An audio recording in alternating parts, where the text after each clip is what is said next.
Pessoal, começando mais um giro de notícias para vocês e esse urgentíssimo acaba de sair. Você que é de direita, você que é patriota, pode comemorar. Paulo Figueiredo acaba de expor novos prints em conversa com Mauro Cid que inocentam Bolsonaro. É isso mesmo. Se vocês viram os prints de ontem e já acharam muito, vocês vão ver o de hoje, inclusive a manifestação de Paulo Figueiredo. Primeiro, eu quero mostrar aqui para vocês, pessoal, a análise do Gustavo Gayer, tá, pessoal? Só um pedacinho aqui dos prints de ontem, da análise que ele fez, para vocês entenderem um contexto, e logo na sequência eu volto com vocês com a manifestação de Paulo Figueiredo e os novos prints.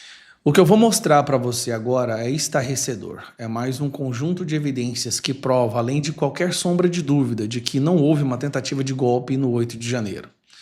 Eu sei que para muitos dos que acompanham esse canal, essa certeza já é inquestionável.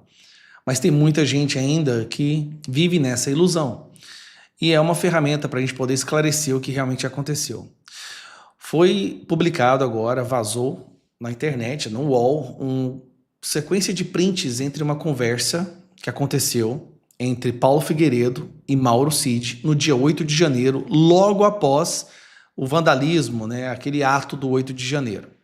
Lembrando, Paulo Figueiredo, um jornalista que está nos Estados Unidos, que basicamente se pisar no Brasil é preso, seus bens estão bloqueados, suas contas bancárias bloqueadas, foi censurado, né, e não pode ter contas nas redes sociais no Brasil porque o Alexandre de Moraes e a PGR falam que ele participou ativamente da tentativa de golpe. Ele foi um dos núcleos de comunicação, fake news e tudo mais, na tentativa de golpe. Então, Paulo Figueiredo trabalhou de acordo com a PGR para que acontecesse o 8 de janeiro. Ele foi uma das peças que trabalhou no núcleo da comunicação para que o 8 de janeiro acontecesse e aí o Exército, as Forças Armadas interferissem e tomassem conta do Brasil. Com ele está conversando o Mauro Cid, que fez 11 delações com 11 versões diferentes e é a única delação que está sendo usada para prender todas essas pessoas. Então, a conversa entre eles deveria ter uma relevância gigantesca. Vou te mostrar aqui agora. Bom, como o print é muito estreito, é uma tela de celular, eu vou aproximar e vou movimentando aqui o print para você entender. Então, você está vendo aqui que no dia 8 de janeiro de 2023, às 4h35, ou seja, já estava acontecendo a quebradeira, Paulo Figueiredo manda para o Mauro Cid: estupidez sem tamanho, o presidente Bolsonaro precisa se manifestar contra isso agora. Pelo amor de Deus, eu estou no ar na Jovem Pan. E o Mauro Cid: não vai, acabei de falar com ele. Então tá. Claramente, Paulo Figueiredo totalmente contrário ao que estava acontecendo no 8 de janeiro. Isso não sobra dúvida alguma. E continua. Não vai, acabei de falar com ele. Isso já deixou de ser por ele. Aqui o Mauro Cid já dizendo: o que está acontecendo lá não é o Bolsonaro. Eles não estão fazendo isso pelo Bolsonaro. É um grupo de pessoas revoltada porque um criminoso foi tirado da cadeia e colocado na presidência pela Suprema Corte Brasileira. Paulo Figueiredo responde: então ele vai se fuder, o Cid, o povo não aguenta mais tanta arbitrariedade. E é verdade. Então, deixando bem claro que não era o Bolsonaro, não era o comando dele, que o que estava acontecendo ali era uma mobilização espontânea. Lembrando, a PGR afirma que essas duas pessoas trabalharam em conjunto para fabricar o 8 de janeiro, tá bom? Paulo Figueiredo: a panela de pressão estoura. E continua. Vai ter gente... o Cid respondeu aquilo, né? Vai ter gente morta e vão botar na conta dele. Assim como a polícia do Capitólio ajudou no 6 de janeiro. Cara, esses filhos, né? Esses filhos né, acabaram de destruir a direita brasileira. Aqui, o Paulo Figueiredo está indignado porque esse ato do 8 de janeiro, essas pessoas que participaram, estariam prejudicando de forma imensurável a direita. Ou seja, contrário. Aí fica a pergunta: como que esse cara pode estar sendo réu no tentativa de golpe, se quando o golpe foi dado, ele foi um dos que mais ficou revoltado por aquelas, de novo aspas, pessoas ali na esplanada dos ministérios? E aí o Mauro Cid responde na sequência. Vamos para a próxima. É diferente, bem diferente. E aqui ele responde, o Paulo Figueiredo: puta que porcaria, esse trem não sai não? Então print aí. Puta que, né, eu não vou falar o resto. Você vai ver o quão diferente quando estiver preso. Aqui, 5 meses antes do Mauro Cid ser preso, O Paulo Figueiredo falando, esse negócio deu merda, vocês vão ser presos. Mauro Cid, eu concordo com você. Continuando, cadê a próxima? Tá lá. Eu concordo com você, mas é um pouco desesperado, mas é um povo desesperado. O que ele está falando aqui? Olha, a gente não tem nada a ver com isso, o povo está revoltado, o que você quer que a gente faça? Paulo, claro, olha o que fizeram com você, isso deveria ser inaceitável em qualquer país do mundo. Mauro Cid está certo aqui, né? Paulo Figueiredo teve suas contas bloqueadas, o jornalista de grande nome no Brasil foi censurado, não pode ter rede social e por aí vai. É o Brasil que a gente já conhece, nada de novo aqui. Claro, essas pessoas estão lá por mim também, mas estão me atrapalhando. De novo, fique bem claro, a conversa entre Paulo Figueiredo e Mauro Cid, no momento que estava acontecendo a suposta tentativa de golpe, Paulo Figueiredo está totalmente contra isso. E o Mauro Cid falando claramente que o Bolsonaro não tinha nada a ver com aquilo. E esses são os dois grandes nomes que organizaram tudo, de acordo com a PGR. Continuando. Essas pessoas estão lá por mim. Ah, ele repetiu. Na verdade, estão nos. E fala isso aí, né? Eu sei, a repressão aumenta e vão atrás do PR. Aqui. O Mauro Cid dizendo que o fato dessas pessoas estarem fazendo o que elas estão fazendo vai aumentar a repressão e eles vão perseguir o presidente, o PR presidente. Que estranho essa tentativa de golpe, né? O presidente precisa condenar isso urgente, cara. O Trump se fudeu porque demorou um pouco para fazê-lo. E aí, continua. Demorou um pouco para fazer. Aí o Mauro Cid manda um link, né? E falando, passou os limites. Também o Mauro Cid aqui mostrando ser contrário ao que estava acontecendo. Aqui já era 6h45, período da quebradeira. O Mauro Cid mostrando que ele é contrário àquilo que estava acontecendo. E manda o link. Opa, e manda o link aqui. Cadê? Mostrando. Cadê? Pegar o link aqui. Mostrando que o Lula ia decretar alguma coisa. Passou dos limites. Lula já estuda decretar tal, que foi aquele decreto que ele fez lá de estado de emergência, não sei. Não precisa de mais nada, porque preste atenção, Mauro Cid, que deveria ser um dos grandes líderes desse movimento, Paulo Figueiredo, revoltados com o que estava acontecendo no 8 de janeiro, Mauro Cid fala que aquilo ia prejudicar o presidente. Como que essa conversa pode ser ignorada? Isso, um pode estar preso a qualquer momento, que o Mauro Cid foi preso, ficou meses preso, o Paulo Figueiredo só não está preso porque está nos Estados Unidos. É mais uma prova de que não houve uma tentativa de golpe.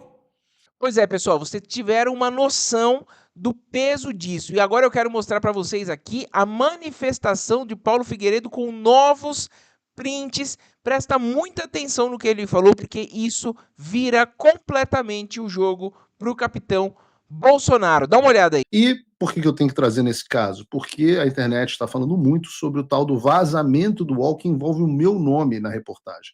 E eu acho que a melhor forma é ler e comentar aqui para você a reportagem que estava que está estampando a página da Home, desse que é um portal predileto da esquerda no Brasil. Diz a reportagem: não vem nada de bom. Bolsonaro se recusou a desmobilizar o 8 de janeiro. E o texto diz assim: estupidez sem tamanho. O presidente Bolsonaro precisa se manifestar contra isso agora. Pelo amor de Deus. Eu estou no ar na Jovem Pan. O tenente-coronel Mauro Cid recebeu essa mensagem às 16h36 do dia 8 de janeiro de 2023, momento em que manifestantes bolsonaristas invadiam a sede dos três poderes em Brasília. O autor da mensagem era Paulo Figueiredo Filho, neto do ex-presidente da ditadura João Figueiredo, que se tornou um influenciador digital bolsonarista nas redes sociais. E aí entra a primeira parte, que eu vou mandar até uma mensagem que foi o Aguirre que fez isso. Foi o Aguirre. Eu vou perguntar, Aguirre, você não tem vergonha, não? O cara tá numa rede de televisão, num canal de notícias, número 1 de audiência, com audiência muito superior ao UOL. Aliás, vou mandar essa mensagem para a Aguirre assim que terminar o programa. E, em vez de você falar que o cara era um jornalista, você tem que se virar para dizer que ele é um influenciador digital. Não é digital, eu estou na televisão. Bolsonarista nas redes sociais. Não tem rede social. Mas eu só acho vergonhoso. Ele continua. Na conversa, ele demonstrou preocupação com as consequências do ato para os bolsonaristas e pediu que o ex-ajudante de ordem arrancasse uma declaração do ex-presidente, que poderia ser transmitida ao vivo pela rádio, na verdade pela televisão, Jovem Pan é uma rede de televisão e também de rádio, para desmobilizar os invasores. Bolsonaro estava nos Estados Unidos na ocasião. E aí entra a reportagem dizendo: após tentar obter apoio dos comandantes das Forças Armadas em uma ação golpista que o mantivesse na cadeira, ele deixou o Brasil em 30, aquela bababá do UOL, que não tem nada a ver com notícia, que é a visão do repórter propriamente dita. A conversa de Mauro Cid com Figueiredo revela pela primeira vez que Bolsonaro se recusou a fazer uma manifestação pública durante a execução dos atos de destruição. A defesa de Bolsonaro disse ao UOL que não teve acesso aos diálogos, mas afirmou que o ex-presidente efetivamente se manifestou em rede social na noite do dia 8 de janeiro, criticando a invasão. E aí bota o tweet do Bolsonaro. O que diz o Bolsonaro na data? Manifestações pacíficas na forma da lei fazem parte da democracia. Contudo, depredações e invasões de prédios públicos, como ocorrido nos dias de hoje, assim como os praticados pela esquerda em 2013 e 2017, fogem à regra, escreveu Bolsonaro. A publicação, entretanto, foi feita somente às 21h17 em uma das suas contas na rede social. Justiça seja feita, neste momento, quando a gente está falando em janeiro, nós aqui nos Estados Unidos estamos num horário diferente do horário do Brasil. Vocês estão 2 horas à nossa frente. Agora a diferença é só de 1 hora. Mas isso que foi 21h17 do Brasil era, na verdade, para o presidente Bolsonaro, 19h17.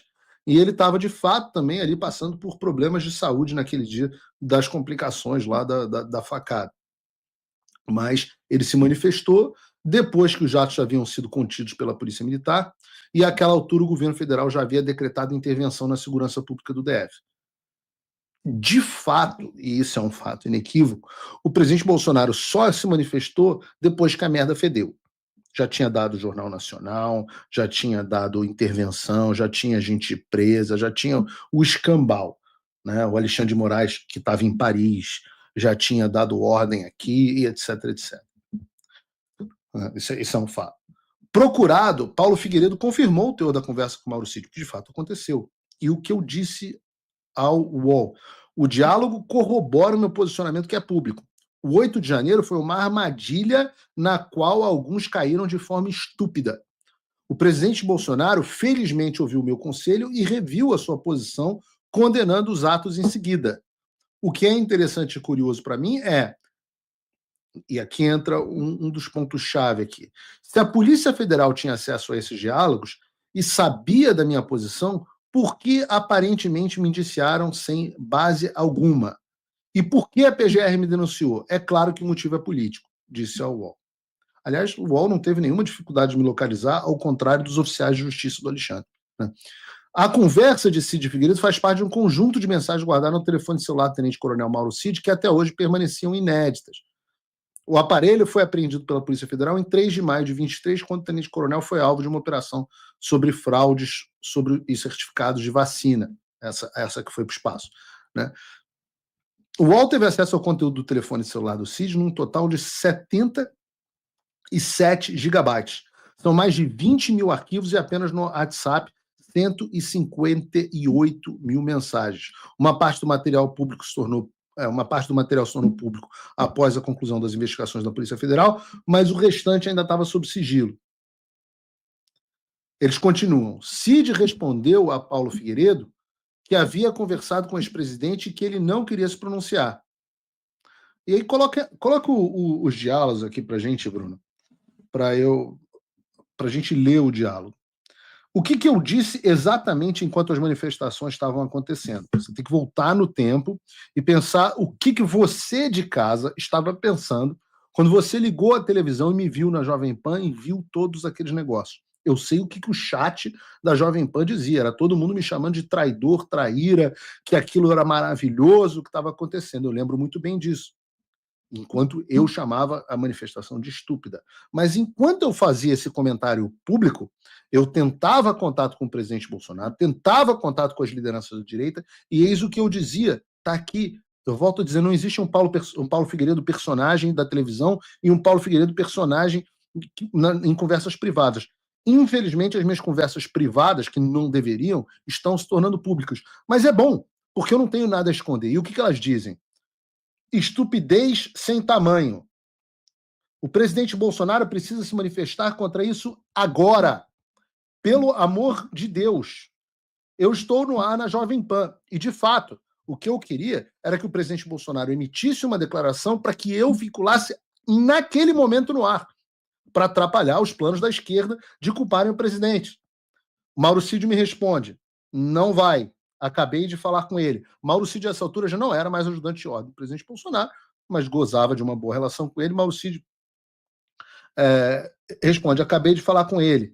Isso já deixou de ser por ele. Aí eu falei, né? Você vê que até os palavrões do Paulo Figueiredo são os mesmos palavrões no ar e fora do ar. Eu respondo, então ele vai se fuder. O Cid respondeu, justificando, o povo já não aguenta mais tanta arbitrariedade. Eu enfatizo, não vem nada de bom disso. Aquelas manifestações não trariam nada de bom. Ele continua justificando, a panela de pressão estoura. Eu adianto, vai ter gente morta, e eu falei isso com base no 6 de janeiro americano, onde houve pessoas mortas, ninguém por conta da manifestação. Mas eu falei, vai ter gente morta e vão botar na conta dele. Eu não duvido que houvesse esse plano. O Cid tem uma mensagem aqui apagada, que eu confesso que eu não me recordo. Mas eu disse, provavelmente, tinha a ver com o fato de algumas pessoas das forças policiais estarem deixando aquilo acontecer. As forças policiais não estavam reprimindo a população. E aí eu comento, assim como a polícia do Capitólio ajudou no 6 de janeiro. Ajudou no sentido de ajudou a acontecer a destruição. E eu digo, cara, esses FDPs, me referindo aos manifestantes do 8 de janeiro, acabaram de destruir a direita brasileira. Aí o Cid Viz fala, é diferente, é bem diferente. Eu entro naquele momento com uma frase profética. Puta que pariu! Você vai ver o quão diferente quando tiver preso. Nesse momento eu profetizo aqui, lembra, Mauro Cid foi preso apenas 5 meses depois. Mas neste momento eu viro para ele e falo, você vai ver o quão diferente é quando você estiver preso. Ele responde, lembra, naquele momento não tinha nenhuma prisão. Nenhuma prisão. Eu concordo com você, mas é um povo desesperado. Eu falei, claro, tem a ver com a minha manifestação na Jovem Pan. Eu entendi a revolta popular. E eu sabia que a esquerda estava contando com essa revolta popular. Olha o que fizeram com você. Isso deveria ser inaceitável em qualquer país do mundo. Naquele momento eu já estava com as contas bancárias bloqueadas, já estava com meu passaporte cancelado, já estava com todas as minhas redes sociais banidas. E eu respondo, claro, mais uma vez. E digo, essas pessoas estão lá por mim. Muitas das pessoas que estavam lá no 8 de janeiro estavam lá revoltadas com o que estava acontecendo comigo. Pessoas que agiram com boa intenção em meu favor. Mas eu digo, mas estão me atrapalhando. Eu corrijo. Na verdade, estão nos fudendo. E por mais carinho, poxa, o pessoal das Faves sabe o quanto carinho eu tenho, por mais dedicação que eu tenha, por mais que eu já tenha tentado ajudar de todas as formas, de financeiramente, logística, e eles sabem, não preciso dizer para vocês, né? A Bíblia diz que o que a gente faz, que a mão direita faz de bom, nem a mão de esquerda tem que saber. Então, assim, não tem por que falar aqui. Mas todo mundo sabe da minha simpatia e da minha solidariedade com o pessoal do 8 de janeiro. Mas todo mundo sabe que eu digo inequivocamente que eles foram estúpidos e que os manifestantes do 8 de janeiro fuderam com a direita brasileira. Existe um grau de estupidez que é doloso, é indistinguível da má-fé. Isso é muito importante, anotem isso. Existe um grau de estupidez que é doloso, indistinguível da má-fé. O que eu quero dizer com isso? é que não há diferença se você tem má fé, ou seja, se você de fato tem dolo, ou se você é simplesmente estúpido o suficiente para causar estrago. Eu digo que muitas vezes a estupidez causa mais estrago do que a má fé. Né? Aliás, o Chapolin Colorado é isso, né? É o herói que, sem querer querendo, vai lá, destrói as coisas. Sem querer querendo é o Chaves, mas ele acaba atrapalhando tanto que ele muitas vezes prejudica as pessoas que ele está tentando salvar. Né? Então, naquele momento, era evidente isso para mim. E o Cid falou, eu sei, a repressão aumenta e vão atrás do PR.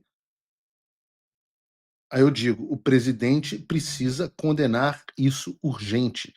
E, de novo, a vantagem de eu saber disso é porque eu digo, não é um dom profético, eu não recebi uma iluminação divina, eu não tenho, não sou nem pentecostal, então não tenho nem o dom da profecia. Mas eu digo, o Trump se fudeu porque demorou um pouco a fazê-lo. E aí, esse diálogo começou no início, por volta das 4 da tarde, e aí por volta de quase 7 horas da noite, o Mauro Cid me manda um vídeo, que eu não sei o que diz esse vídeo, mas ele fala, passou dos limites. E aí vem, naquele momento, às 6h46, ainda quase 3 horas antes da manifestação do presidente Bolsonaro, 2h30, vem o governo Lula decretando GLO para conter os manifestantes. Vejam a demora do governo para decretar uma GLO. Vejam a demora. E o que dá para ver nesse caso? É que quando eu chamo as pessoas de estúpida naquele momento, não é arrogância.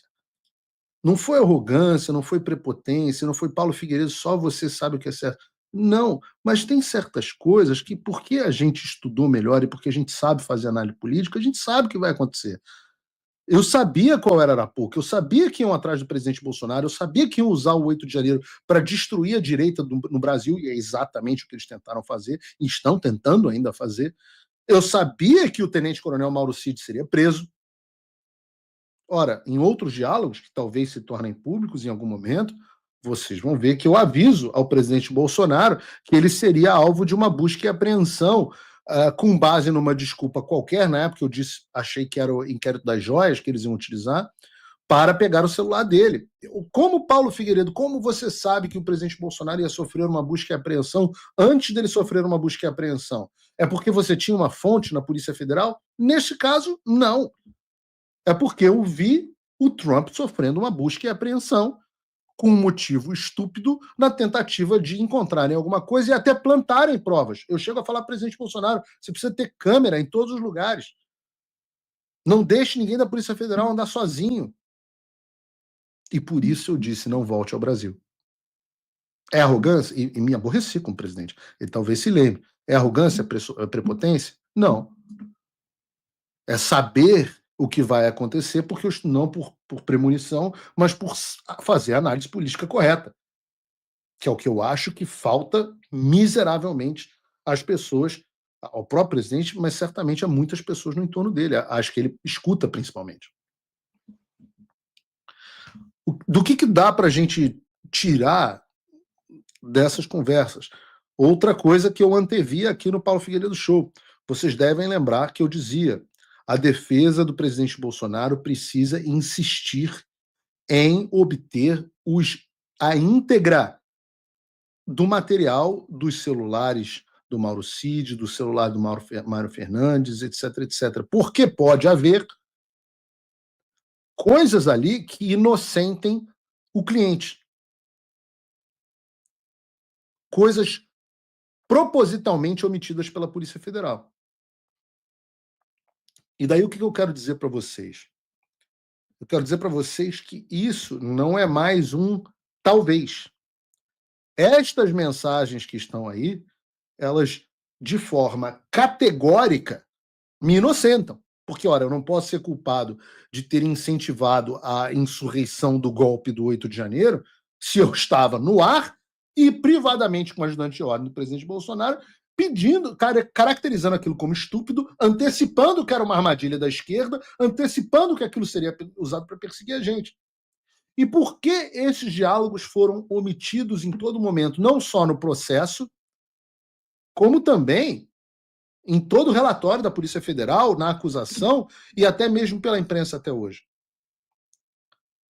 Ora, porque mesmo nestes diálogos, se vocês prestarem atenção, o que o Mauro Cid diz, categoricamente, bota aqui pra gente de novo, Bruno, é que era o povo que estava agindo. Que aquilo, não, o presidente pode ter demorado em condenar, mas ele não tinha a menor obrigação legal de condenar. Segundo, é o diálogo anterior. Segundo, ele diz que aquilo, o Mauro Cid diz, é muito maior do que ele. Ele fala, é muito maior do que ele. Volta mais uma.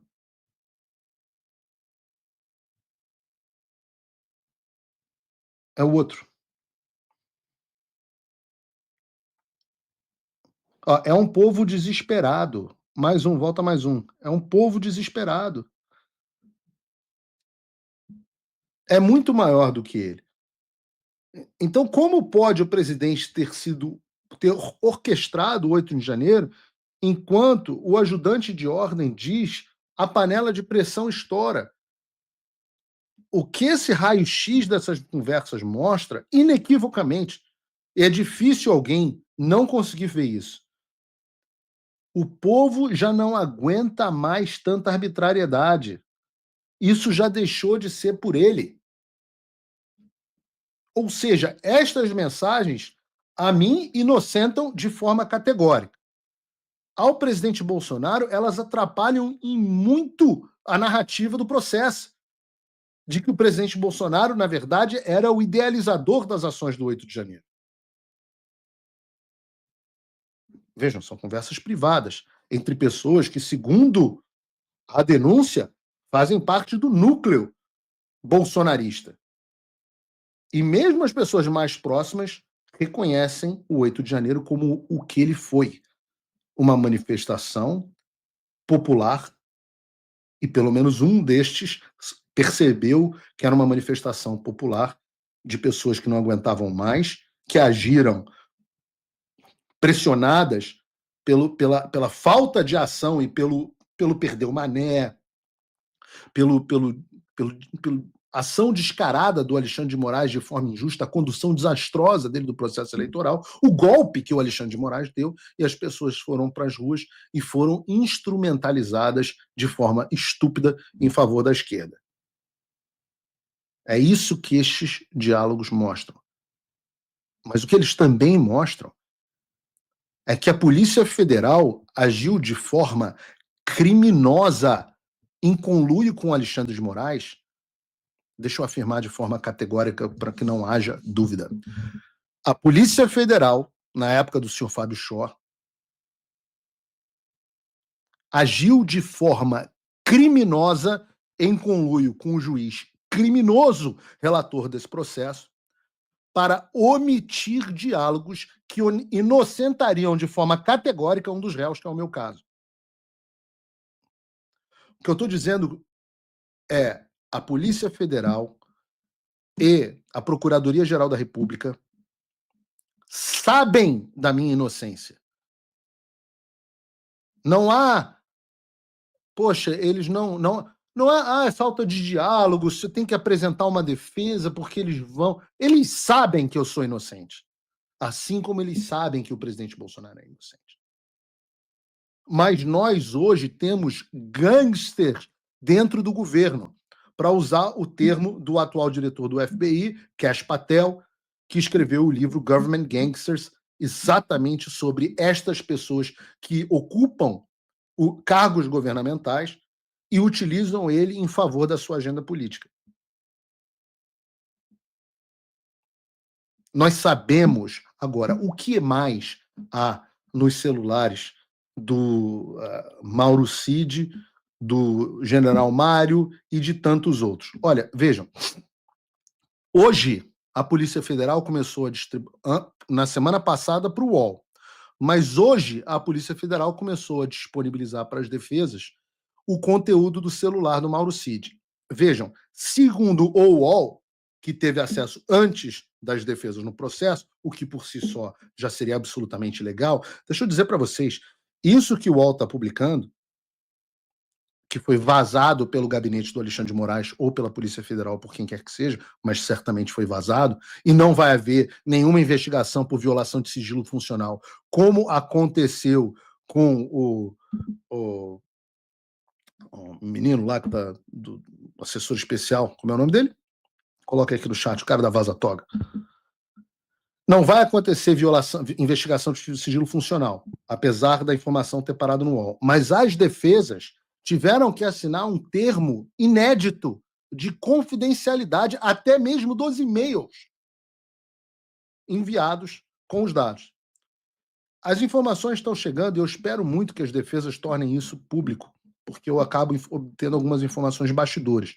Mas eu espero que as defesas demonstrem isso. Está faltando a defesa do presidente Bolsonaro se manifestar publicamente sobre o que está acontecendo. Está faltando a defesa do general Mário, está faltando a defesa do Braga Neto. A defesa do Braga Neto nunca vai criticar o Alexandre de Moraes, porque todo mundo ali é cu e calça, né? Ninguém vai questionar, ninguém. O general Braga Neto vai ser condenado a 377 anos de prisão e o advogado dele, lá, o doutor Juca, vai ficar muito bem na fita com o Supremo Tribunal Federal, vai ser regiamente compensado e vão ficar todos felizes, exceto o pobre do cliente. Mas caso houvesse interesse em defender o cliente, a defesa do general Braga Neto, que infelizmente alguns aliados bem intencionados ali dele tentaram proporcionar e foi um tiro que saiu pela culatra. Tem bom relacionamento com o STF. Bom relacionamento com o STF significa que vai querer ficar nas graças do STF e não perder o bom relacionamento com o STF expondo coisas como essas que eu estou dizendo. E do que eu estou falando? Eu estou falando vejam, hoje é quinta-feira. A instrução do processo começa na segunda. O UOL está dizendo que recebeu, só do celular do Mauro Cid, 77 gigabytes, 20 mil arquivos e 158 mil mensagens. Um celular. Agora, diz para mim, como é possível que um escritório de advocacia, analise 158 mil mensagens em 5 dias? Eu vou dizer para vocês, por experiência própria, se contratarem um perito profissional, um escritório de auditoria profissional, que bote uma equipe de 20 pessoas, 6 meses para analisar um desses celulares. E vai gastar dezenas, se não uma centena de milhão. Seria aqui nos Estados Unidos uma equivalência a empresas que fazem o que se chama de discovery. Assim, são milhões e milhões. Quanto tempo que estão dando para a defesa do presidente Bolsonaro e para as demais defesas? 5 dias. Ora, e vocês querem que eu participe dessa farsa? Desculpa, vão pra puta que pariu. Vão pra puta que pariu. Vem incitar o papai aqui nos Estados Unidos, que é o que vocês deviam estar fazendo com o presidente Bolsonaro, se ele tivesse ouvido e estivesse aqui nos Estados Unidos. Vem incitar, manda isso aqui para a Procuradoria-Geral dos Estados Unidos. Por favor, faça isso. Manda a íntegra do processo para cá. Vamos ver o que o Departamento de Justiça vai ter a dizer. Agora, vá ficar assistindo a esta farsa sem abrir a boca, estou dizendo aqui publicamente, é legitimar um julgamento que é ilegítimo. É legitimar, o silêncio é legitimador. Então tem que espernear todos os dias. Vocês têm dúvida de que se fosse na Lava Jato e fosse o Zanin, e ele tivesse que analisar 158 mil mensagens, vezes 30 aparelhos de telefone, ou seja, vamos fazer aqui uma conta média. Vamos botar aqui 50 milhões de mensagens, ou 5 milhões de mensagens, para fazer uma conta justa. Botar aqui 30 telefones, 150 mil mensagens, 158 mil mensagens, 5 milhões de mensagens. Se eles tivessem que analisar 5 milhões de mensagens em 5 dias. Outra, Quem me garante que essas mensagens tiveram a cadeia de custódia preservada? Quem me garante que elas não foram adulteradas? Alguém aqui confia na Polícia Federal do Brasil? Responda no chat. Você confia na Polícia Federal do Brasil? Respondam. Você confia na Polícia Federal do Brasil? Bom, 100% das pessoas do chat estão dizendo não. Então, caralho, como é que você vai confiar na cadeia de custódia da Polícia Federal? Alguém tem dúvida que a Polícia Federal pode ter adulterado essas mensagens? Você confia no Fábio Shor, pô? Não. Então tem que pegar os aparelhos e tem que fazer uma perícia. Quem consegue fazer isso em 5 dias? Eu juro para você, se eu tivesse advogado nesse processo, eu não tenho e me recuso a participar dessa farsa dessa forma. Pode me julgar in absentia, como a gente diz em latim. Pode me julgar, não tem problema. Porque eu, moralmente, me recuso a participar desta farsa nessa forma. Isso é uma farsa. O julgamento do presidente Bolsonaro é uma farsa. O presidente Bolsonaro já está condenado. O presidente Bolsonaro estará em agosto ou setembro, como eu disse no 8 de janeiro na verdade, disse antes, disse em novembro, que o presidente Bolsonaro acabaria este processo preso. Preso. E a defesa precisa deixar claro que isso é uma farsa. Se fosse o Cristiano Zanin, ele estaria todo dia, absolutamente todo dia, no ar, dando entrevistas. Absolutamente todos os dias.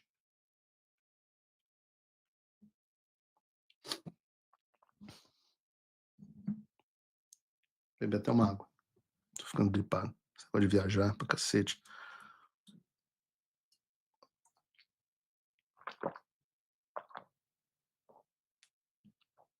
Esse microfone é bacana porque ele faz um negócio meio ASMR, né? Você bebe água e faz...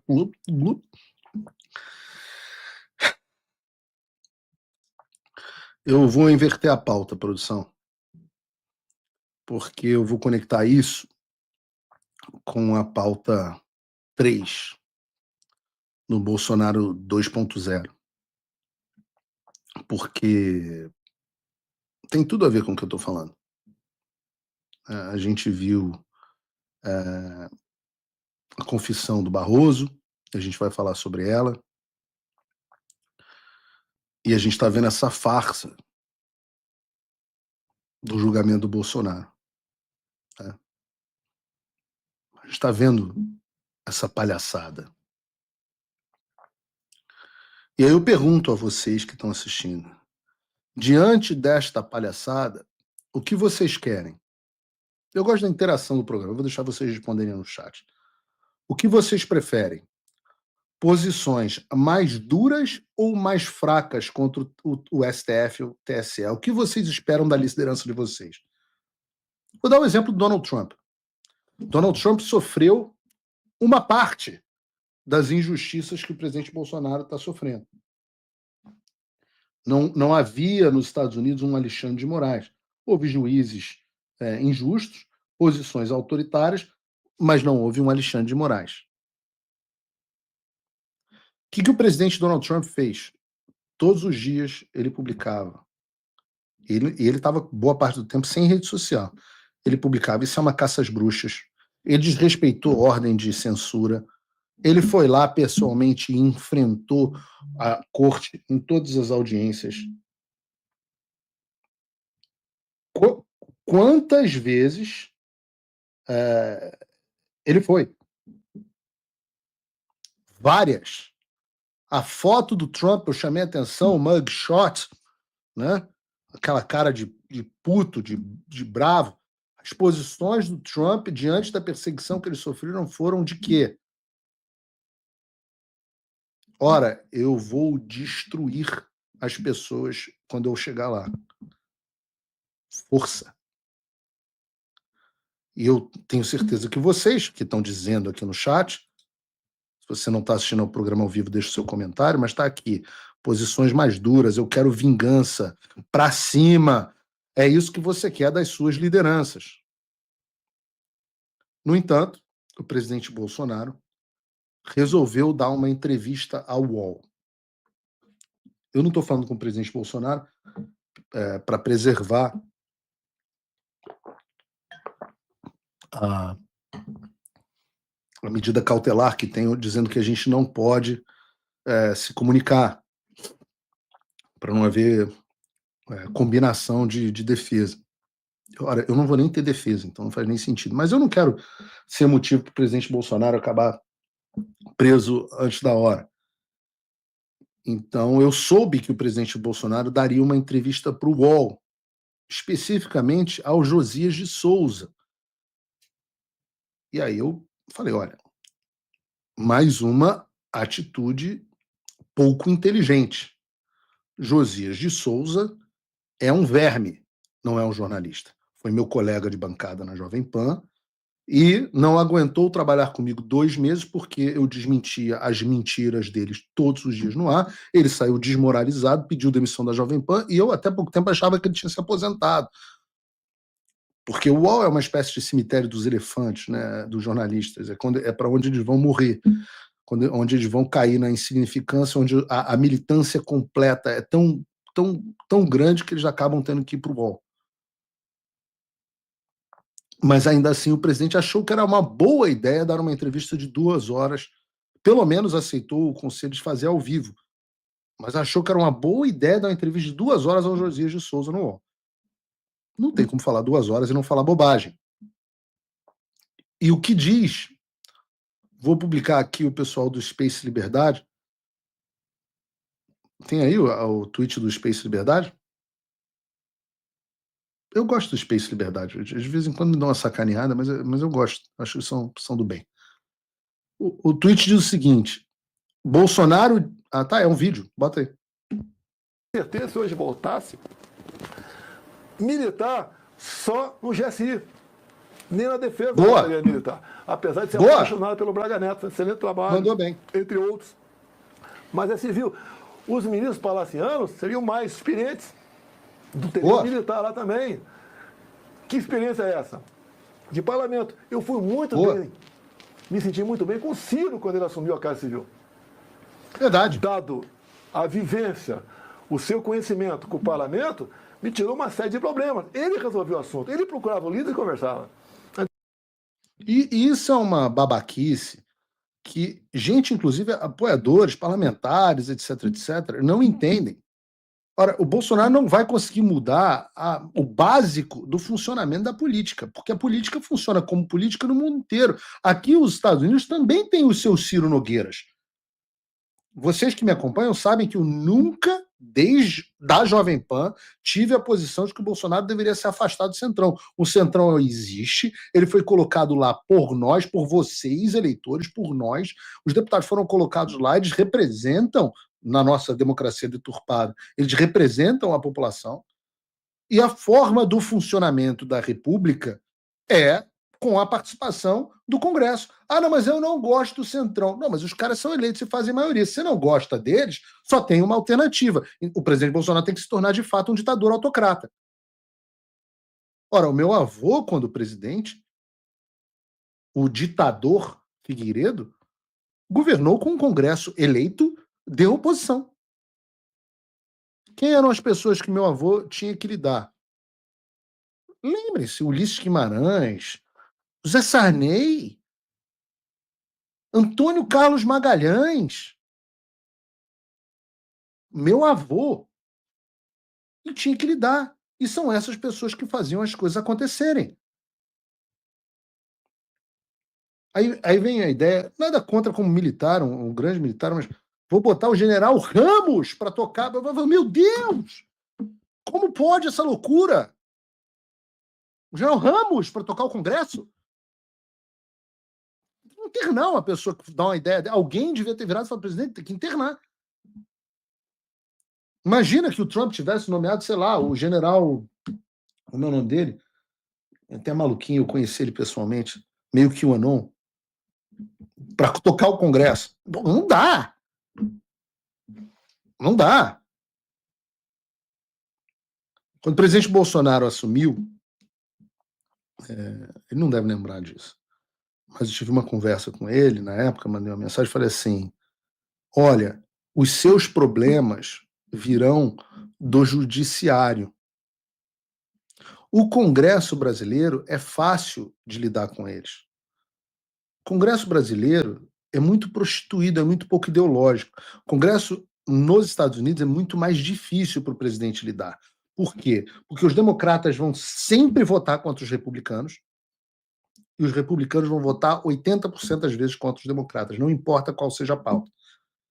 Não adianta liberar emenda, não adianta dar cargo, não adianta não sei o quê. Não precisa de corrupção. Não precisa de corrupção. Deputado, mais do que corrupção, ele quer carinho, carinho mesmo de ligação, de chamar para uma reunião, de chamar num evento, de quando visitar a cidade dele, chamar ele para acompanhar, de tirar foto, etc, etc, de fazer churrasco. O presidente Bolsonaro não fazia. Ele quer participação no governo. Ora, se ele faz parte da base e ele está dentro de uma república, ele tem que participar do governo.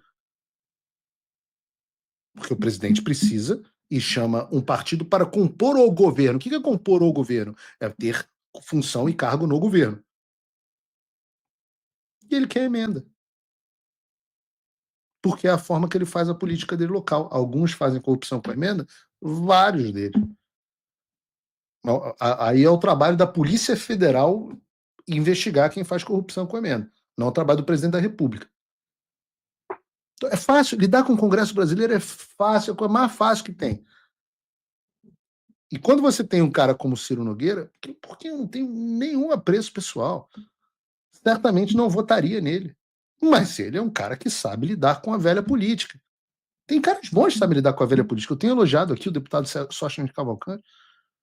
Sabe lidar, e você precisa de pessoas que saibam fazer esse tipo de coisa. Esse é o tipo de amadurecimento que a gente tem que ter. Então eu falava para o presidente Bolsonaro, quando está eleito, compõe com o Congresso e destrua o judiciário. Destrua a Lava Jato e destrua, que era um movimento revolucionário, eu sempre falei que era, e destrua os seus adversários dentro do Supremo Tribunal Federal enquanto você tem força. O que o presidente Bolsonaro fez? Exatamente o oposto.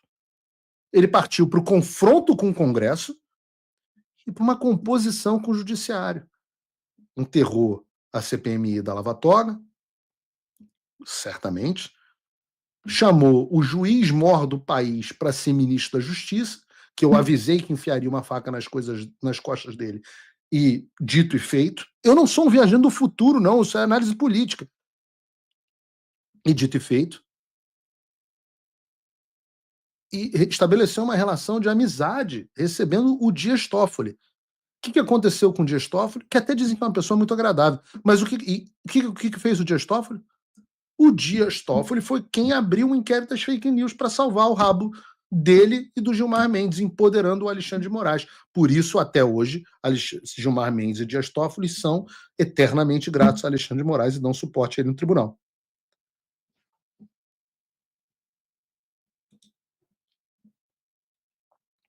Então, não critiquem o Ciro Nogueira. Ou critiquem, mas tenham noção da realidade correta que o presidente Bolsonaro está falando. Até agora ele falou música para os ouvidos. Se livrar de militar. Por quê? O que aconteceu com os militares? O presidente Bolsonaro, quando assume, ele é um outsider. O que é um outsider? É uma pessoa que, por definição, está outside, ou seja, do lado de fora. Uma pessoa que não participava da política. Ele é um deputado de baixo clero que nunca participou de fato do dia a dia da política. Então, essa pessoa precisa de milhares de cargos para compor o governo. O que você tem na época?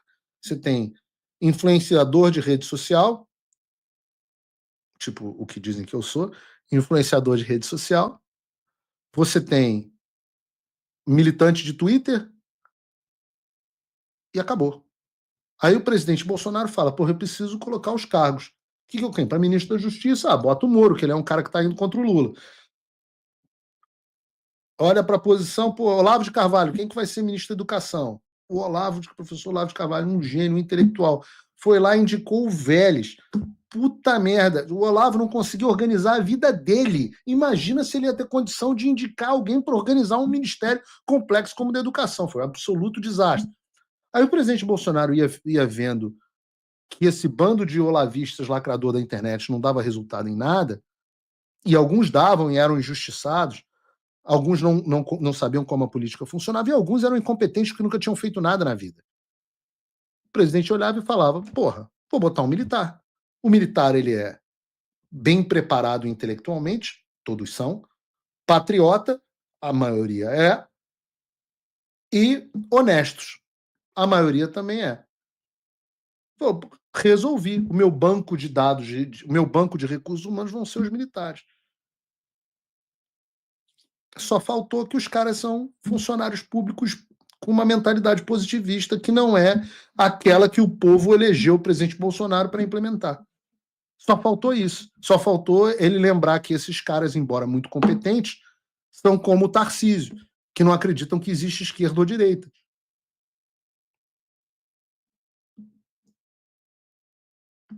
Mas diz o presidente Bolsonaro na entrevista: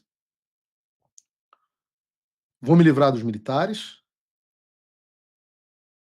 vou colocar mais políticos para fazerem política. Nota 10, tá gabaritando até agora, presidente. Vamos lá. Antigamente, o Braga Neto foi chefe da Casa Civil, mas não sabia conversar com os caras. Foi um erro. Claro. Hoje te votaria muito melhor. Até a relação com o Supremo Tribunal Federal. Tem que ter um relacionamento com o Supremo Tribunal Federal, ponto final. Tem que ter um relacionamento. Por mais que temos aresta com alguns. Aquele canalha lá do 7 de setembro que o senhor dirigiu ao Alexandre de Moraes, o senhor se arrepende? Não falaria de novo aqui. Não falaria? Não falaria. Presidente, o senhor tinha uma relação com o Supremo Tribunal Federal. O senhor tinha uma relação tão boa com o Supremo Tribunal Federal que o senhor vivia com o Dias Toffoli, que se dizia seu amigo. O senhor tinha uma relação com o Supremo Tribunal tão boa que o senhor nomeou o José Levi o advogado-geral da União. Quem é o José Levi? Foi indicado, inclusive, se eu não me engano, pelo Toffoli. Acho que foi a recomendação do Toffoli. Posso estar equivocado aqui. Quem se mostrou o José Levi? José Levi era simplesmente o número 2, o braço direito do Alexandre de Moraes, durante a presidência dele do Supremo, do TSE. Olhem o que eu estou dizendo para vocês. O presidente Bolsonaro tinha como advogado-geral da União o sujeito que, quando saiu da Advocacia Geral da União, foi ser braço direito do Alexandre de Moraes, mas tão braço direito e que arregaçou o presidente durante o processo eleitoral de 2022. Mas era tão próximo que, quando o Alexandre de Moraes foi apresentar uma tese para ser professor da USP, eu mostrei aqui no Paulo Figueiredo Show que o dado do autor da tese, o pacote do Office, né, do Microsoft Office, do Word, aparecia lá como a tese tendo sido escrita pelo José Levi, o cara que foi simplesmente o advogado-geral da União do Bolsonaro. Advogado-geral da União é simplesmente o sujeito que defende os interesses da União e do presidente no Supremo Tribunal Federal. Era o cara que dizia, não vamos brigar no caso da nomeação do Ramagem, etc, etc. Então, presidente, do que caralhos o senhor está falando? O senhor tentou ter uma boa relação com o Alexandre de Moraes, com o Supremo Tribunal Federal. E quando perguntarem a respeito do canalha, a resposta não pode ser, não diria isso. Ora, a única resposta possível é, eu estava errado? Veja o que está acontecendo no meu julgamento. Veja a forma como esse sujeito está se portando. Eu tinha razão em chamá-lo de canalha ou não, Josias? Essa é a única... Não diria isso. Não diria isso. Como ter uma relação melhor com o Supremo Tribunal Federal? Presidente Bolsonaro, já que eu não posso falar com o senhor, entenda. Estas pessoas querem destruir o senhor, não importa o seu relacionamento com elas. O senhor é a pessoa mais adorável do planeta Terra. Uma pessoa que esteja com o senhor, não sendo mal intencionada, não tem como não gostar. O senhor lembra da jornalista da Globo que esteve lá com o senhor há pouco tempo, conheceu o senhor e falou, pô, mudei a minha imagem completamente diferente, eu gosto dele. Se for uma pessoa bem intencionada. Mas não importa por que isso, meu Deus. Não é porque eu estou falando porque eu sou arrogante, não estou falando porque eu sou um gênio, não tem nada a ver. Eu estou dizendo Donald Trump, eu conheço o Donald Trump pessoalmente. Donald Trump é uma pessoa divertida, engraçada, piadista, bom de se relacionar. E ele era adorado pela esquerda americana, ele participava de filme de Hollywood, ele era amigo dos Clinton, doador. Eu tive jantar com a Ivanka Trump, que ela teve que parar o jantar para ir numa festa de despedida do prefeito Bloomberg, do Michael Bloomberg, depois do Partido Democrata, puta esquerdista. A relação sempre foi boa. Qual era o problema? Por que o Trump virou o maior inimigo do planeta? Porque eles precisavam destruir o Donald Trump. E não precisam destruir o Donald Trump porque não gostam da pessoa Donald Trump, presidente. Assim como não precisam destruir o senhor porque não gostam da sua pessoa. Eles não querem destruir o senhor. Eles querem destruir a gente. Eles querem nos destruir. Não estou falando de Paulo Figueiredo e presidente Bolsonaro, não. Eu estou falando que eles querem destruir o Rogério Castro, a Shirley Mendonça, a Leide Pereira, a Marilene Marques, o Anderson Tito, o José Carlos Vieira, o Jardiel Souza, a Raquel Carvalho. Eles querem destruir a todos nós. A gente só está no caminho deles, presidente. E eu sou a pessoa mais pacífica do mundo. Eu me dou bem com todo mundo, exceto com as pessoas que querem me calar, porque eu não consigo mais dialogar, e com as pessoas que querem me destruir. Se não me engano, foi logo após o Ramagem, né? Que ele foi. Que era um canalha e ameaçava, não vou mais cumprir decisão e tal. Foi desabafo, não falaria mais. Não falaria mais. Como não vou cumprir mais decisão ilegal foi desabafo. O povo inteiro, milhões de pessoas nas ruas, eu autorizo, presidente, eu autorizo. Não, desabafo. Me desculpa. Quem teria mais? O cercadinho antes, nós botamos para dentro do Alvorada. Tinha um cercadinho lá fora, onde a imprensa toda ficava ali a 3 metros com um binóculo de você. Não ia ter mais isso aí. Não ia ter mais cercadinho? Não, o cercadinho pode ter lá dentro, né? Mas não aceitar a provocação. Agora,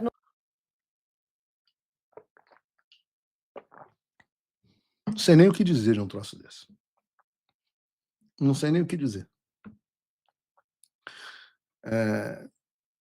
Eu espero um presidente Bolsonaro 2.0 melhor assessorado, mais forte, como disse o presidente, com menos militares, com mais pessoas da política, mas com força para enfrentar os seus inimigos. Você está vendo um Trump mais calado, um Trump mais comedido, ou um Trump que está indo até o fim com a sua agenda e destruindo os seus inimigos? Eu conheci na Casa Branca ontem a pessoa que vai ser responsável pela investigação da instrumentalização do governo contra o povo. Weaponization Investigation. A ordem é... Sabe quantos promotores já foram demitidos? Sabe quantos policiais federais já foram demitidos? Simplesmente todos os delegados da Polícia Federal, diretores da Polícia Federal de cada field office, como eles chamam, foram demitidos. A discussão agora é o tamanho da indenização que vão pagar para as vítimas, que agora são vítimas do 6 de janeiro. Esse é o tamanho da brincadeira. Não estou vendo o Trump virar e falar assim, não, eu agora teria uma boa relação com o judiciário aqui nos Estados Unidos. Não. Eu teria uma boa relação com... Não.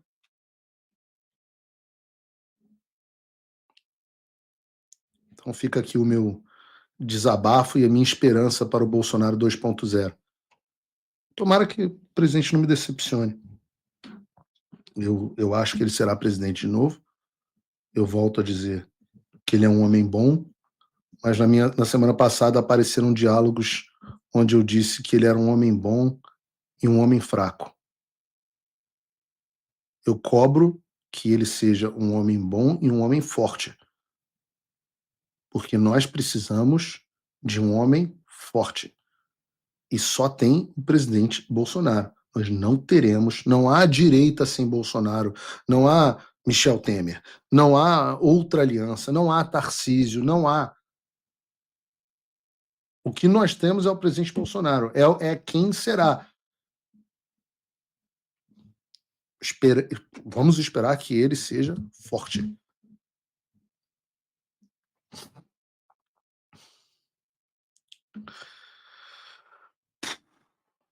Vamos por mais uma pauta. Eu já via dias movimentados, né? Acho que quando eu não faço programa quarta-feira é pior. Eu vou tomar 1 litro d'água aqui.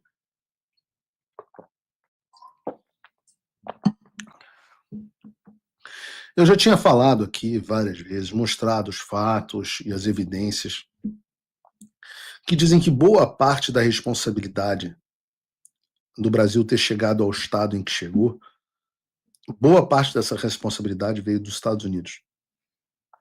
Eu não assisto, mas muitos de vocês me falam que o Kim Paim também fala sobre isso, que é bom. Se ele fala mesmo, ele tem razão. Eu tenho falado aqui há muito tempo.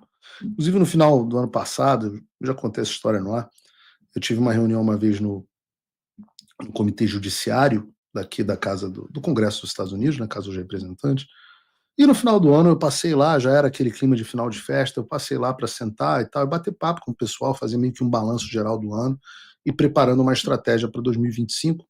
Pois é, a gente prepara estratégias. Eu sei que é uma coisa rara na direita, mas a gente para preparar a estratégia. E eu brinquei com eles que em Washington eu tinha chegado lá em 2022 para pedir ajuda aos americanos, mas eu não sabia que, na realidade, os americanos tinham sido justamente os responsáveis pela situação de censura que a gente estava passando no Brasil. E o que eles me responderam para mim, o que eles me responderam foi: Paulo, nós também não sabíamos. A gente foi descobrindo ao longo de 2023 e 2024 qual foi o papel decisivo dos Estados Unidos no resultado eleitoral e na escalada da censura no Brasil, anterior e posterior a 2022, incluindo o 8 de janeiro. E é por isso que eu já sabia que o 8 de janeiro era tão similar. O que eu não sabia era que o 8 de janeiro era causado pela mesma turma que causou o 8 de janeiro nos Estados Unidos. Eu não sabia o quanto. Eu não sabia que os Estados Unidos eram a razão do problema. E eu não sabia a extensão da eficiência do Deep State americano. Nós descobrimos, por exemplo, no escândalo da USAID, que ficou provado que o pagador de impostos americano, ou seja, eu, estávamos financiando a censura no mundo inteiro. Né? Então, eu, pagando os meus impostos, financiei indiretamente o cancelamento do meu próprio passaporte. Quem fala muito sobre esse assunto é o Mike Pence. E, aliás, não por coincidência, o deputado Felipe Barros e eu estivemos aqui, encontramos durante muitas horas com o Mike Pence, o ex-funcionário do Departamento de Estado. Eu sempre falo isso para essas pessoas que acham que o que a gente está fazendo não adianta nada, né? Mas vejam a importância do desnudamento dessas informações. Acender a luz para mostrar as baratas e a sujeira na casa já deveria ser o suficiente para que a gente não cometesse os mesmos erros.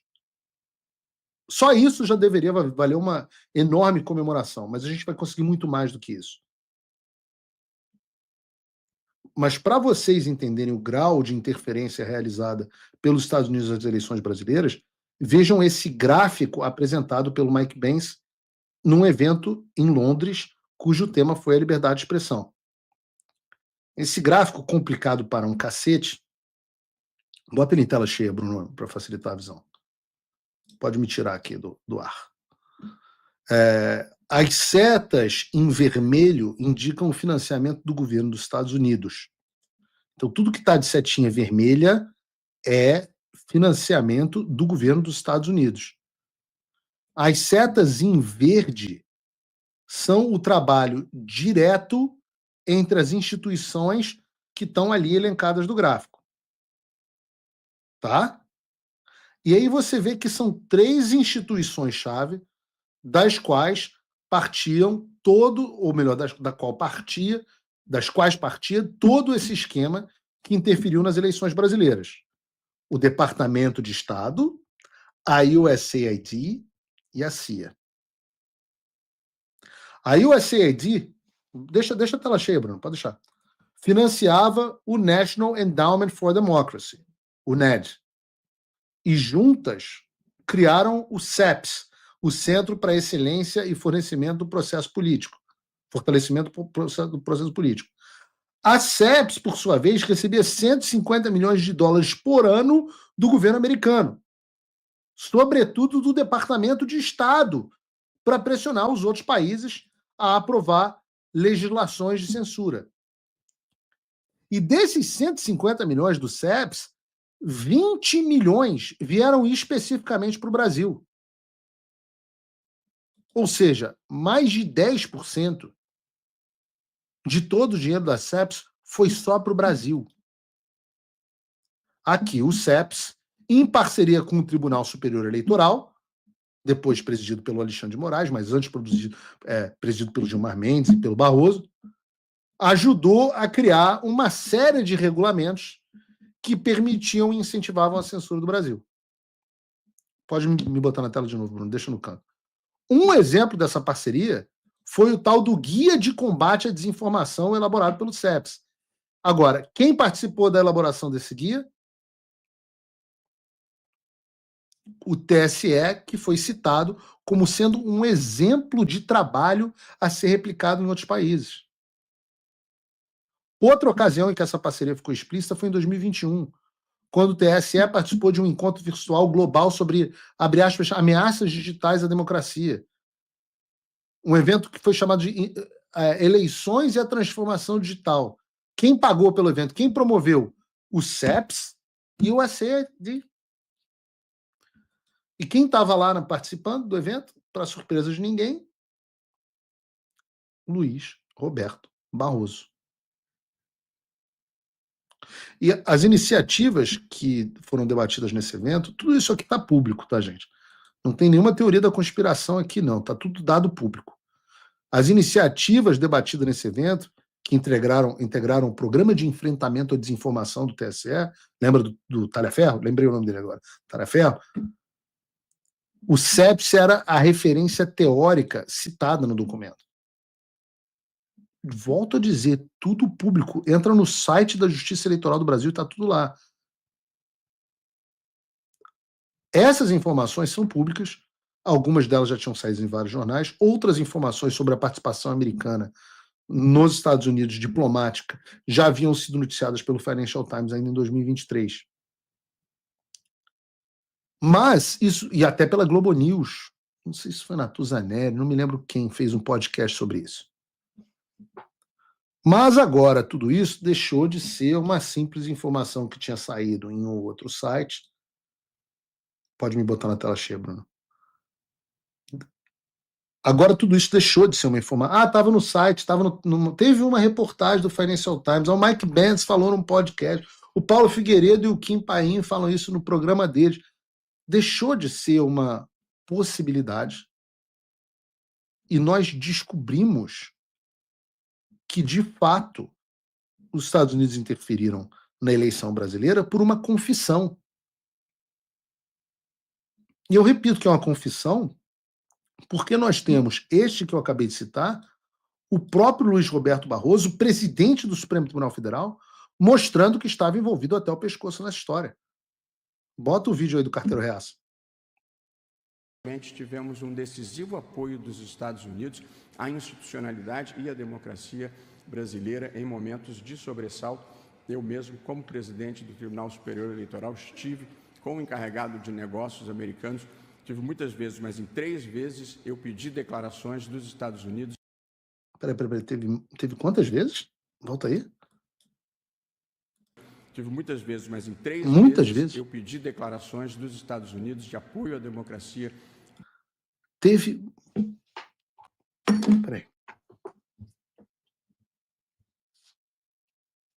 Peraí. A Constituição brasileira diz que a política externa cabe ao presidente da República, ao Poder Executivo. Hoje, o presidente Bolsonaro está inelegível porque ele fez uma reunião com os embaixadores dos Estados Unidos e dos outros países, mostrando a vulnerabilidade do sistema eleitoral. Essa reunião foi pública e transmitida. O que o presidente do STF agora está dizendo que, enquanto presidente do TSE, ele se encontrava rotineiramente com encarregados de negócios dos Estados Unidos. E eu vou explicar por que o charge d'affaires. Quando o Barroso era presidente do TSE, se eu não me engano, os Estados Unidos estavam sem embaixador no Brasil. Posso estar enganado. Houve um período muito grande. O Trump demorou para nomear um embaixador no Brasil. O que caralhos o presidente do TSE está fazendo encontrando muitas vezes o charge d'affaires, o encarregado de negócios dos Estados Unidos? A gente não vai ter aqui, mas vocês lembram de uma frase do ministro, do Alexandre, de que nós não éramos mais uma colônia, que o que estava acontecendo, a interferência americana era uma forma de neocolonialismo? Mas o Barroso não tinha problema, então, em encontrar... Quantas vezes, Barroso? Quantas vezes você encontrou? Tive muitas vezes, mas em 3 vezes eu Muitas vezes, mas em 3 vezes... pedi declarações dos Estados Unidos de apoio à democracia. Mas por que declarações dos Estados Unidos se nós não somos mais colônia, não é verdade?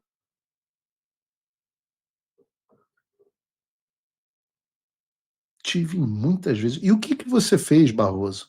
Eu não chamo de Vossa Excelência, já fique sabendo. Nunca vou chamar. O que você fez nessas outras muitas vezes? Em 3 pediu declarações. Essa que é a razão para a qual vocês pediram para cancelar o passaporte do Eduardo Bolsonaro, né? Essa que o pessoal do PT, né, não foi isso? Pediu para tomar o passaporte do Eduardo Bolsonaro, pediu minha prisão preventiva, não foi isso? Vão pedir do Barroso ou não? Brasileira, uma delas do próprio Departamento de Estado, e acho que isso teve algum papel, porque os militares brasileiros não gostam. Os militares brasileiros? Peraí. Porque os militares brasileiros não gostam de se indispor com os Estados Unidos, porque é aqui que obtêm os seus cursos e os seus equipamentos.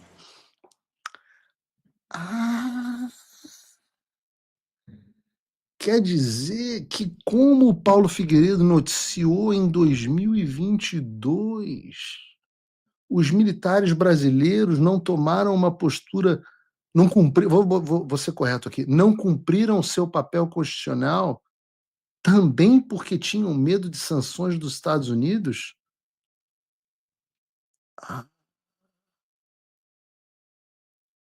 Ora. Não há nada escondido que não venha a ser revelado, não é verdade? Muito interessante. O presidente do Supremo Tribunal Federal, Barroso, confessando a interferência americana. Eu contei isso ontem, numa das reuniões que eu tive, e ficou absolutamente... O pessoal da reunião em Washington ficou absolutamente perplexo com uma confissão dessa. O que me leva ao ponto de que não tem mais uma justificativa plausível para uma pessoa ser tão tapada a ponto de não entender que a gente não ganha essa guerra lutando só no Brasil.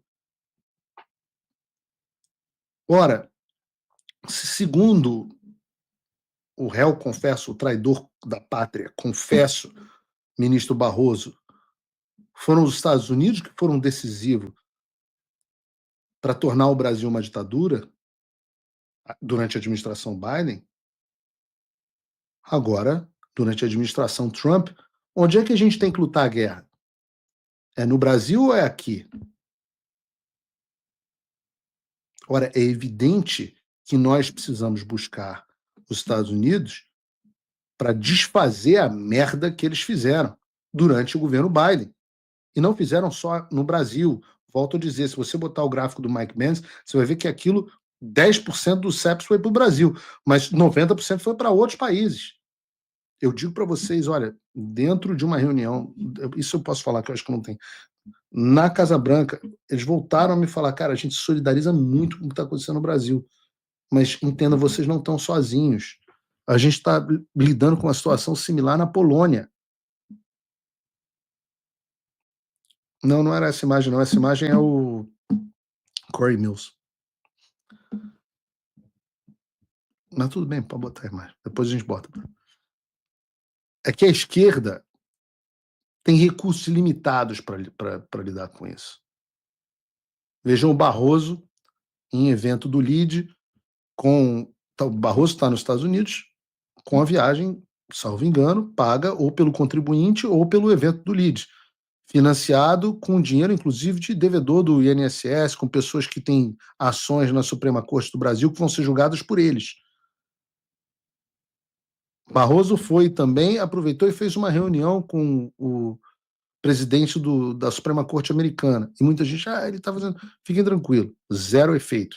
A Suprema Corte Americana não lida com esse tipo de coisa, e a razão pela qual eles receberam o Barroso é porque o Barroso é presidente da Suprema Corte Brasileira e foi uma cortesia oferecida aos pares. Mas assim como o Barroso fez o que precisava ser feito, ninguém da direita fez durante o governo Bolsonaro. Isso aconteceu, tudo isso aconteceu debaixo dos olhos do presidente Bolsonaro. Ninguém do governo Bolsonaro percebeu o que estava acontecendo. Ninguém contra-atacou, ninguém criou alianças contrárias a isso. Aconteceu debaixo do nariz deles. A única coisa que dá para eximir essas pessoas foi que também aconteceu muita coisa debaixo do nariz do Trump, inclusive contra ele próprio, no próprio governo dele, e ele não sabia. Como ninguém fazia nada, o que eu comecei a fazer? Arregacei as mangas e comecei a fazer. E graças a Deus nós temos o Eduardo Bolsonaro, que agora ficou aqui de forma dedicada, integral, fazer esse papel. Digo para vocês, podem fazer a chacota que quiserem, daqui a pouquíssimo tempo, Eduardo Bolsonaro será um herói no Brasil.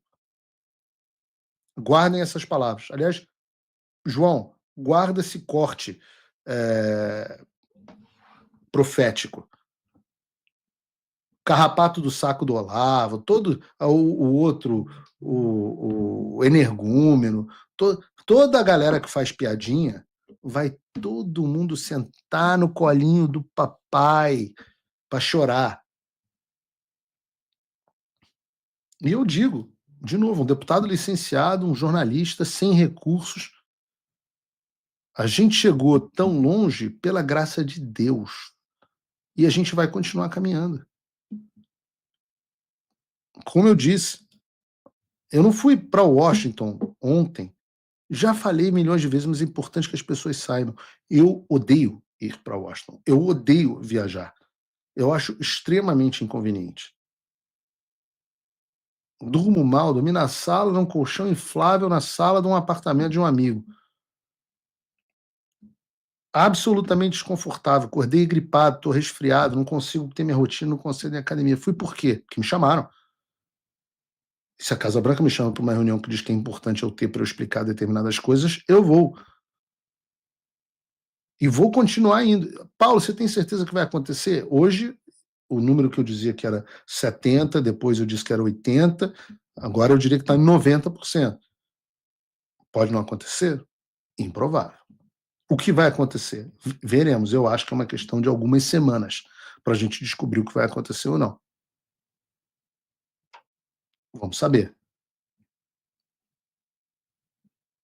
O que eu posso dizer para vocês não é possível que alguns não entendam que é neste fronte que nós teremos o avanço que nós precisamos, para pelo menos dar o suporte para que os deputados e senadores do Brasil façam o resto. Eu não vejo, sem sanções contra o Alexandre e outras pessoas, eu não vejo uma capacidade de reação das instituições brasileiras. Eu realmente não vejo.